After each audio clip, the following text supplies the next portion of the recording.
আপোনাৰ নামটো কি আছে? আমাৰ নাম শঙ্কৰ কুমাৰ ঘোষ। আজি কি ধৰিছে? আজি কাঠৰ 5টা গাড়ী ধৰিছে। কি গাড়ী? ঘোঁৰা গাড়ী? ঘোঁৰা গাড়ী। ক'ৰ পৰা ধৰিলে? এইটো ছাতাগুৰি কালী মন্দিৰৰ ওচৰৰ পৰা। কেনেকৈ ধৰিলে? এইটো ইহঁতে আমি বাহৰ পাতে আছিলোঁ, কালি গম পাই। তাৰপিছত ইহঁতে বেলেগ ৰাস্তা দি গুচি যায়। তাৰপিছত পুলিচে আহি আমাক সেইটো হস্তান্তৰ কৰে, তাৰপিছত আমি লৈ যাওঁ। মানে আপোনালোকে খবৰ পাই বাহৰ পাতে আছিলে? বাহৰ পাইছিলে। তাৰপিছত সেইটো ৰাস্তাত নাহিল নেকি? সেইটো ৰাস্তাত নাহিল, বেলেগ ৰাস্তাতে আহিছে।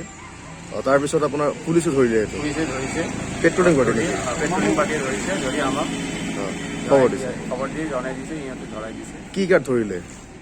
এইটো 5টা গাড়ীৰ ভিতৰত 3টা কেঁচা চাল আছিল আৰু 2টা নন চাল আছিল। 2টা নন চাল। এতিয়া গাড়ীখিনি কি কৰিব?